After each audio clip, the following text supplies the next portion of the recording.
ازيكم يا اخواتي عاملين ايه؟ جاي لكم النهارده بشرح فيديو جديد. هنشرح في الفيديو طريقة تطيير الأرقام، هعلمكم ازاي تطيروا أرقام.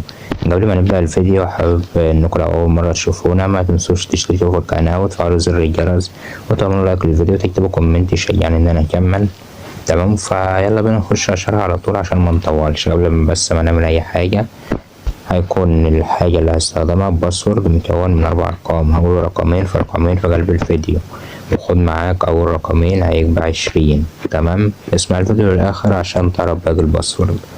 تمام، هي طريقة الأرقام، طريقة التطيير يعني هي الأيام دي واقفة جامد. تمام، فالناس بتطير ايه؟ بفينش أو بالستيكر أو بالبتاع بالعكس.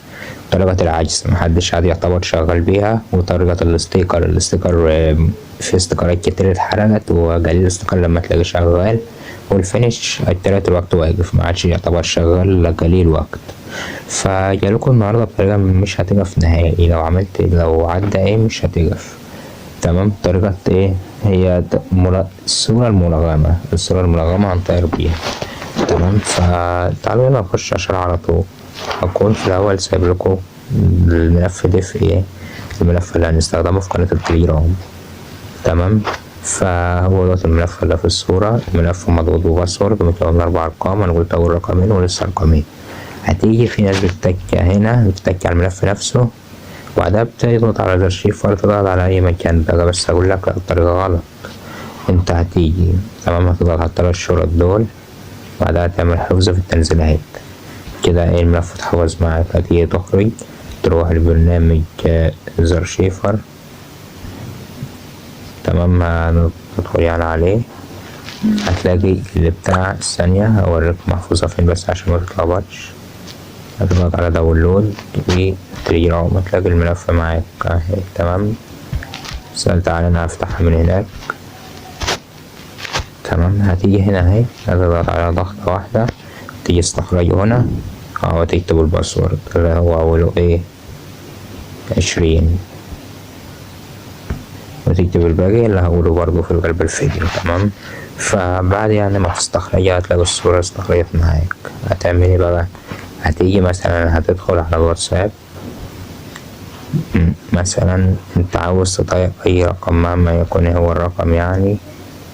فا ايه هتيجي تبعتله الصورة دي. هنفترض اننا عاوزين نطير اي حاجة، هتيجي ان انت تبعتله الصورة وتقول له يبعتها لك تاني، يعني تخلي الرقم ده يبعتلك الصورة نفس الاستيكر يعني.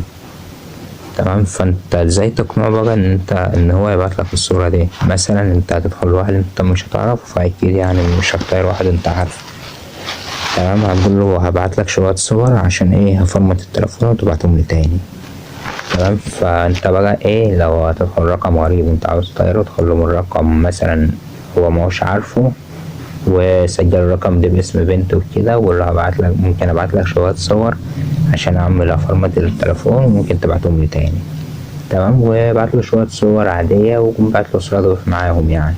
أول ما الصور تتبعتلك ادخل على الصورة دي وقوم مبلغ عليها 5 أو 6 بلاغات لا أو 10 بلاغات، هتلاقي الرقم نطر مشدد على طول. وهي ده كان شرح الطريقة، يعني الطريقة سهلة. فأتمنى إن لو عجبكم يعني ما تنسوش تشتركوا في القناة وتفعلوا زر الجرس عشان يوصلكوا كل جديد. وده كان الفيديو، وخد معاك آخر رقمين في الباسورد هيبقى 07. تمام، يبقى ايه 07. تمام كده أنا قلت ال4 أرقام. في ناس بتكتب بتاع الباسورد في الكومنتات، يعني حابب أقول أغطيها لأنك تكتبه عادي يعني ايزي، هو بيتمسح في ساعتها يعني. أول ما الكومنت ينكتب بتلاقيه اتمسح، فبلاش يعني. تمام، عشان لو لمحتك أما أرجعها وبس كده. يا سلام.